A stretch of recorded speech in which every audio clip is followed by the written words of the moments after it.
damn it.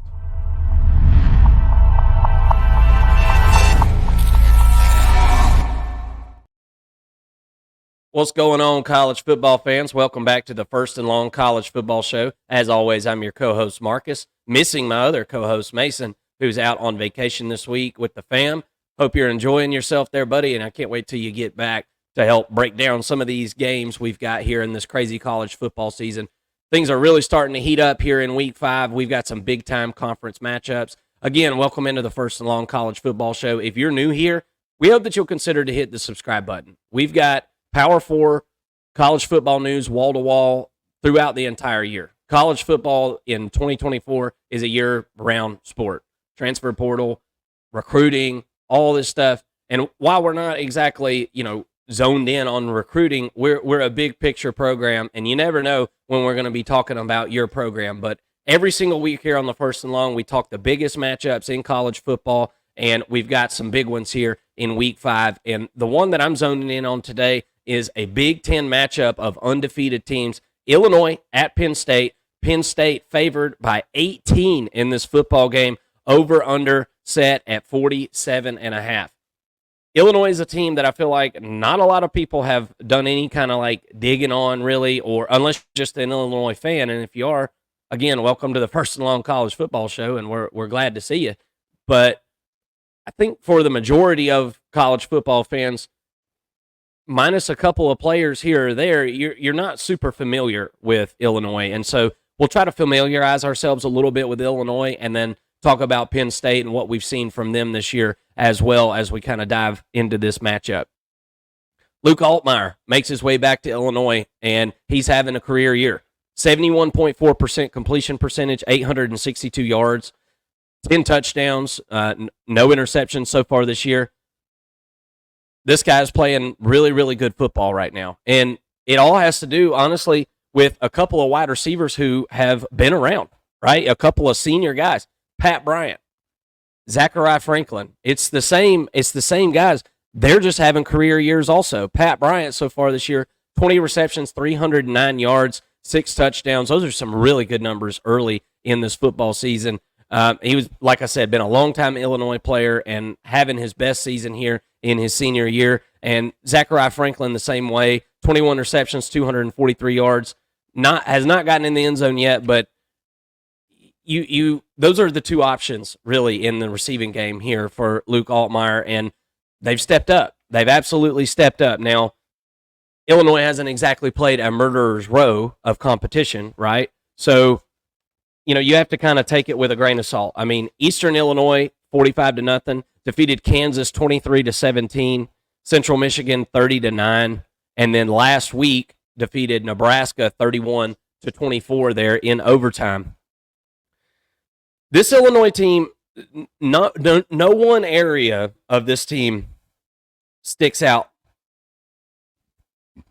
more than the other, really. Very balanced on offense, 156.5 rushing yards per game. That's 75th in the country. That's right around middle of America as far as statistically. 228 passing yards per game. That's 77th in the country. Again, right in the middle of America there.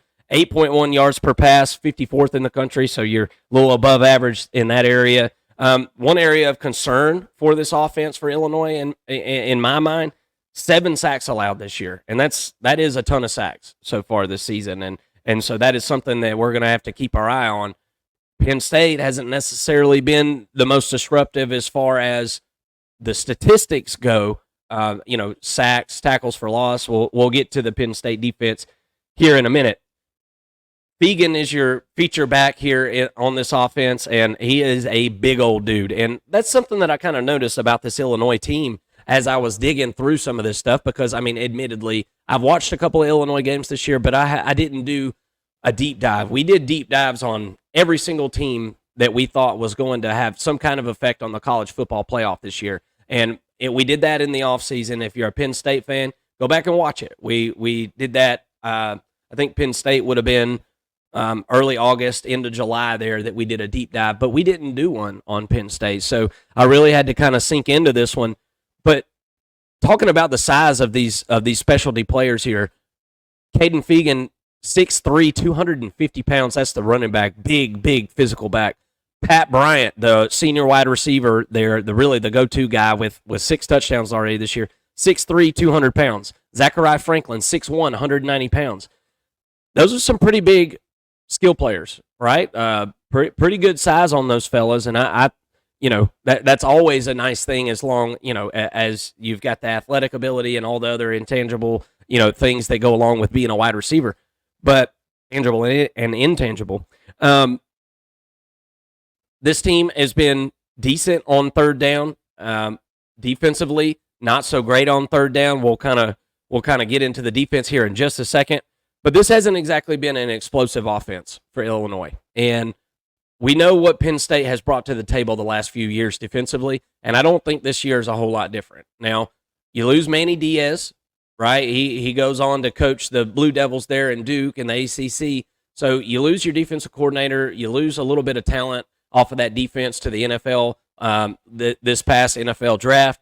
So you do have some new faces on this Penn State defense, but it's a lot of it the same faces, right? Guys that have been around the program, just haven't necessarily been starters because they've been playing, playing behind some really, really talented guys. So I don't think that tells us a whole lot, about their talent level necessarily. But let's keep it on Illinois here for just a second, and then we're going to get over to Penn State. Defensively for Illinois, it seems like this is a defensive-led football team right now. Let me say that. 104.25 rushing yards per game. That's good for 35th in the country. 3.45 yards per rush average. That's 46th in the country. 5.9 yards per pass allowed. That's 31st in the country. These are good numbers. These are pretty daggum good numbers. Anytime at this early in the season you're in the top, 50, everybody else is going to come back to earth a little bit, and maybe Illinois does too this week. But one thing that concerns me about this defense, they allow 42.59% on third down, right? And that's a little scary. That's a little high because Penn State, it's very obvious what they want to do with the football. They want to run the football, okay? Defensively for Illinois here, you bring in Dennis Briggs there on that defensive line, which was a big deal after the departure of Johnny Newton and Keith Randolph. Dennis Briggs has really stepped up for this team and is doing a really nice job there on that defensive line. You got Dylan Rozique and Seth Coleman there in that linebacker room. I really like Dylan Rozique there at the middle linebacker spot and Gabe Jacas there at the outside linebacker / DN spot. These guys have played really well this season. And as I said, this is a defensive-led football team. Starting the year, there was much more questions offensively than there was defensively for this team, in my opinion. So with the wide receivers stepping up, that was like one of the biggest questions for this offense. Who was going to be the playmaker? And the wide receivers, Bryant and Franklin, have really stepped up, and they've really made a big difference for this offense this year. Last year, Illinois had a terrible secondary. It was really, really bad. And this season, they've already got 7 interceptions. You heard that right, 7 interceptions. They've allowed 5 touchdowns through the air and have gotten 7 picks. So it's been a really, really nice about turn for this defense, which was, that was their weakest part of their defense. Now, last week, if you watched the Nebraska game, this defense kind of hit a flip-flop from what we've seen in the season, and you get an uptick in competition at Nebraska. That's a worthy opponent, right? Illinois was able to hold Nebraska to like 2 yards per rush in this game, under 60 yards rushing in the football game. Very, very impressive. But Dylan Raiola throws for 298 yards. So you plug one hole in the boat, and then one kind of opens back up. And I think that may have given a little bit of a glimpse of what we can kind of expect for this defense. I think they're pretty daggum good against the run, and I think that they're probably still susceptible to the pass at this point. Let's talk about Penn State, okay? Penn State has been a team that's been on the fringe of greatness for several years now, and it's been an understanding of mine. I'm a college football bettor. I like to bet on the games, and by the way, every Thursday we have a betting show called Between the Lines. If you're invited to come join us, more than welcome. It's a lot of fun. I'm well over 500 for the year in my bets. So if you want to come make some money with me, come on. It's been a good year. You better get on the train now before Vegas figures out all these teams really, really well or better than they already have. But Penn State has been a team that's been on the fringe of something good for a while now. And I've had respect for James Franklin since he was at Vanderbilt and won at Vanderbilt, because to be able to do that, I mean, that's a modern miracle in itself. I mean, we are seeing Vanderbilt do a couple of things this year, but James Franklin won 9 games at Vanderbilt one season. I mean, that you deserve a presidential medal for that. I mean, that is an unbelievable feat. But every time that Penn State has went against the big boys, Ohio State, right, Michigan, it hasn't been good. You haven't came out on the winning end of that situation. Every other game you play, every other Big Ten opponent, minus Bowling Green this year. We'll talk about that here in just a second. But for the 99% of the time, when you're playing somebody that ain't got that O or that M, you're kicking their butt, right? You're absolutely kicking their butt. So I think Penn State is just a couple of things away, a couple of players away from being able to get where they need to go.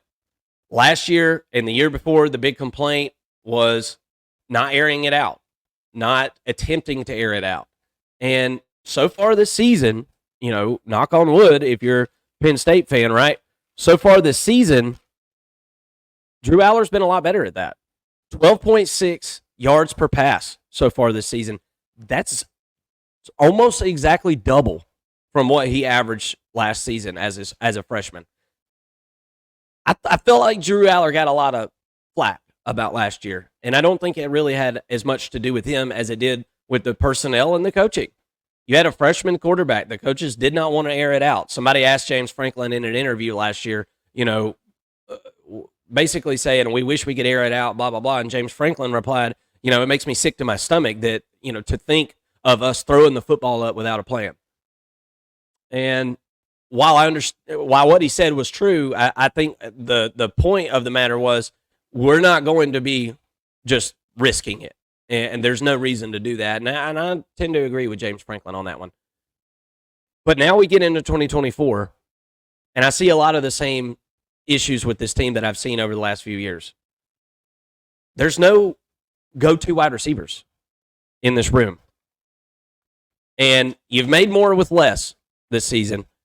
Warren, the tight end, is your leading receiver, and he's got double the receptions that anybody else on this team has got. Omari Evans coming close, I guess the closest behind him with 8 receptions, Wallace with 8 himself.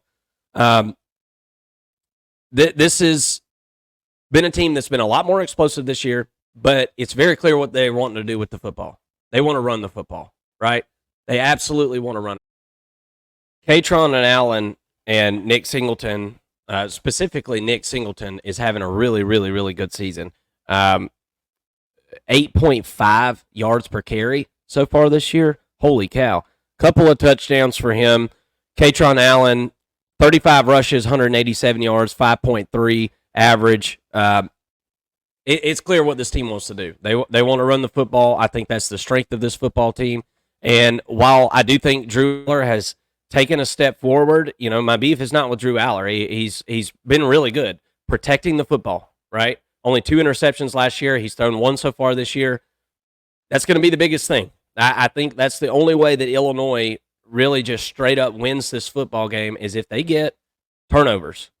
And Drew Aller has been so good at protecting the football that I don't see that being something that they're going to be able to pick on him with. But my point being with the wide receiver room, I don't think it's a super explosive wide receiver room at this point, and I don't think that's any kind of secret.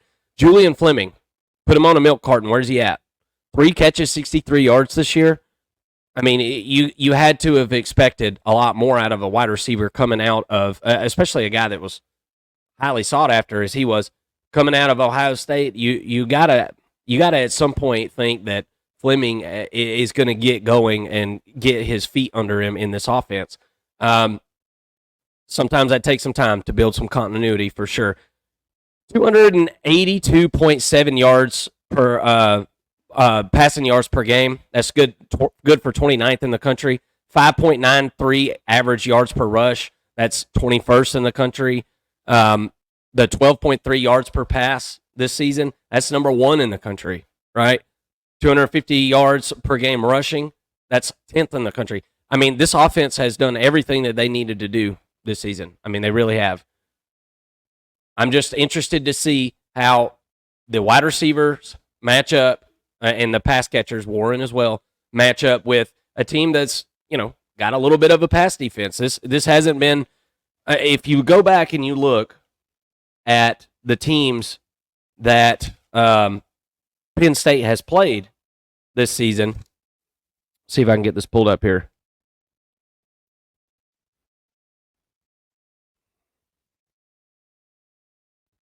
West Virginia, Bowling Green, Kent State. Okay, let's look at those 3 teams. West Virginia, 128th average yards per pass allowed, 9.1. 110th in the country at yards per game passing allowed, 256.5. So 128th and 110th in the country pass defense for West Virginia. Bowling Green, 115th in average yards per pass, 8.3. 63rd in yards per game passing allowed, 198.7. Okay, so 115 and 63. Kent State, one of the worst. I mean, Kent State's just one of the worst college football teams that I've ever seen.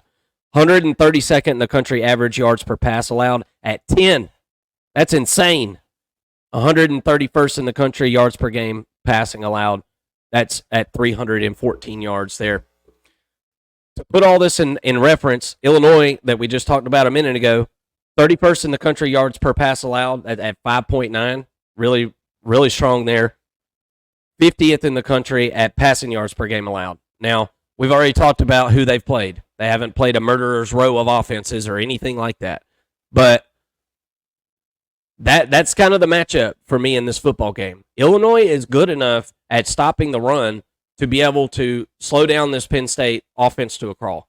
I certainly 100% believe that. If Penn State can't hit some plays over the top, it's going to be a long day, and it's going to be a low-scoring football game. So with this football game, and we'll talk Penn State defensively here for just a second because, I mean, we can't talk Penn State football without talking defense, right? And they haven't disappointed this season. Pretty much top 25 in every category. We'll go through some of these, and I don't see a ton of chinks in the armor here defensively, but let's talk about it. 5.3 yards per pass allowed. That's 19th in the country. 144.3 pass yards per game allowed at 22nd. 2.74 average yards per rush allowed. That's 15th. 85 yards per game rushing allowed. That's 16th. Allowing opponents 30.77% on third down. That's 28th in the country. It's top 25 pretty much everything. The one kind of glaring thing that I see for this Penn State defense, only 4 sacks this season. Not a ton of sacks. You want to, in this situation, get after Luke Altmyer, I feel like. This is a perfect opportunity to do so. Only 14 tackles for loss this season. That's 114th in the country. You know, I think that has something to do with the way Penn State's been playing defense this year. They've played lower classification and lower tier opponents, and I think they're more just saying, all right, let's see what you got, and we'll react. There hasn't been much blitz. It's been very, very vanilla, and it's worked out just fine for this defense so far. But I think this weekend you'll see Abdul Carter coming after the quarterback a little bit, Danny Dennis Sutton doing his thing, Zane Durant, Deron Ellis. These guys are guys that have got to get some disruption, get Luke Altmyer off schedule, because he, like I said, he's having a career year, y'all. I mean, Luke Altmyer is playing a really, really good season. 862 yards, 71.4% completion, as I said. But they've allowed 7 sacks. So my thing is here, Penn State has got to do other teams have done to Illinois this season, and that's sack the quarterback. And I know that defensive line has got it in them to be able to do it. Look, Illinois has made a lot of their hay through the air this season as well. Like I said, it's been pretty balanced. We'll see how these corners and these safeties hold up for Penn State. I'm betting on Penn State in this situation, right? I'm taking Jalen Kimber and Cam Miller, Kevin Winston, Jalen Reed. I like the defense that I see there at Penn State. All in all, guys, I think this is going to be a low-scoring affair. I said earlier that if Penn State isn't able to hit some plays over the top, then this is going to turn into a rock fight. This is absolutely going to turn into a rock fight. And I think Penn State is going to be able to stop the run enough. I'm not saying they're stopping, Katron Allen or Nick Singleton in their tracks or anything, but I think they're able to hold this Penn State offense to a reasonable amount of yards rushing and get them in some obvious passing situations. And we're really going to get to see if Penn State has fixed the passing game. Is it better? Is it really better? We're going to find out, I think, this weekend. As I said, this game is an 18-point spread, over-under set at 47.5. I'm going Illinois plus 18. I think they can keep it closer than that. I want to add this, though. Here's this caveat. Luke Altmaier threw 4 interceptions in this football game last year. And that was at home. This one's at Penn State. It's going to be loud. People are fired up. Penn State looks pretty daggum good. Luke Altmaier obviously can't go crap down the back of his leg like he did last year, right? And if he does, then Penn State probably will cover this 18 points. But in this situation, with the over-under set at 47.5, I think the gut reaction for most college football bettors is going to be to hit the over with it being a low number like that. And I'm going to go the opposite. I'm going under on this football game, 47.5, because even if Penn State, gets some turnovers, I think they win this game like 31-3 or 31-7 or something like that. I don't think that Penn State will be scoring, 40 points in this football game. So, and then if it's a good football game, I think it's going to be a low-scoring one, right? I could see Penn State winning this football game, 21-17, and the under hitting that way. So, I like Penn State to win the game pretty much in every scenario. Do they cover the spread? I don't think so. We'll see what happens this weekend. Y'all let me know in the comment section. What do you think about this football game? And go check out all of our other breakdowns for the college football games we've got going on this weekend. Thanks again for tuning in on the First and Long College Football Show, and we'll see you next time.